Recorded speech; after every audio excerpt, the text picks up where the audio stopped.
What's going on, guys? Welcome back to the channel. Sorry that I haven't posted another Fishers of Men video in a little while. I've been meaning to do it, and life has kind of gotten in the way, but I want to make sure I do it. I want to make sure I keep my commitment to the Lord.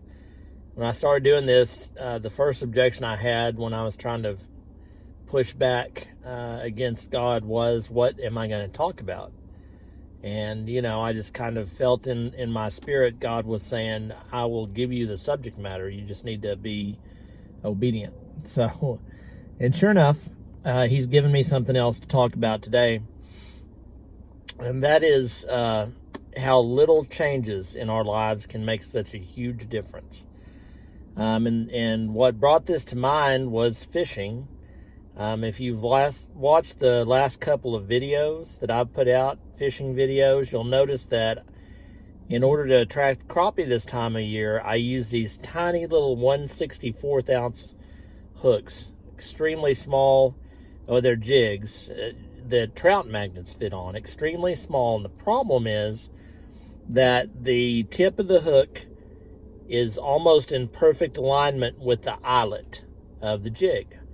And so what happens, that's normally not a problem on bigger hooks, but when you get something as small as a 1/64th ounce jig head, having it in perfect alignment can actually cost you the bigger fish. They will miss that.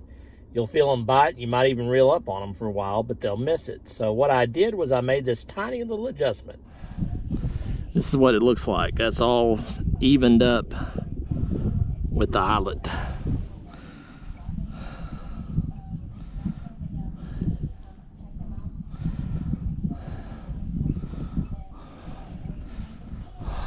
Show you the difference. See how we open that up a little bit right there?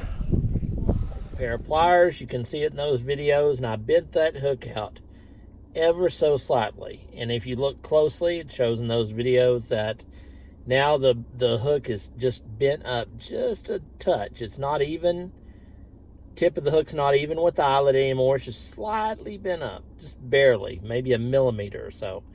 And that's all you need. I went from losing fish left and right to not losing fish at all. The hookup ratio went from maybe 50% at times to 99%. And it was just because I made a small adjustment. And I think that life is a lot like that, and I think the Bible is a lot like that, because in the Bible it talks about all sorts of small adjustments that made a huge difference. You look at, God talks about having faith the size of a mustard seed.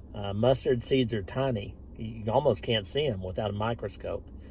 You look at Old Testament, David versus Goliath. A very small weapon brings down a giant. You look at the thousands of people that Jesus fed with just a few fish and a couple, loaf of bread or two and a few fish.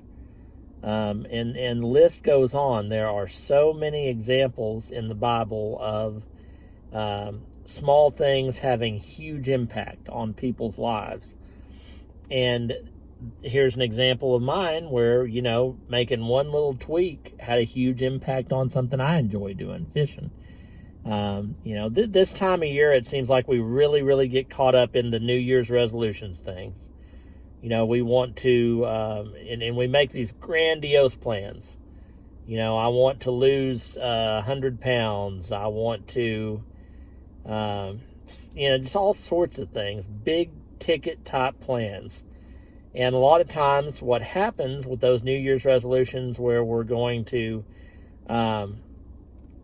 completely cut out this food or completely cut out that food or lose weight or whatever it may be, is that those things last maybe 2 weeks if we're lucky. And I really think the reason is because we try to think too big all at once, and it's not necessary. Maybe instead of saying, well, I'm going to lose 100 pounds, maybe you do something as simple as say, you know what, I'm going to stop drinking soda, which is a mountain enough in and of itself, would be for me. But sometimes instead of sweating, sometimes we do need to sweat the small stuff. You know, you've heard that saying, don't sweat the small stuff. Well, sometimes the small stuff is what makes a big difference. You see it throughout the Bible. You can see it in your own life. And it might get you closer to those New Year's resolutions if you break those down a little bit. So I hope that this was a word of encouragement. I feel like God wouldn't have given it to me if somebody didn't need to hear it. So God bless y'all, and tight lines.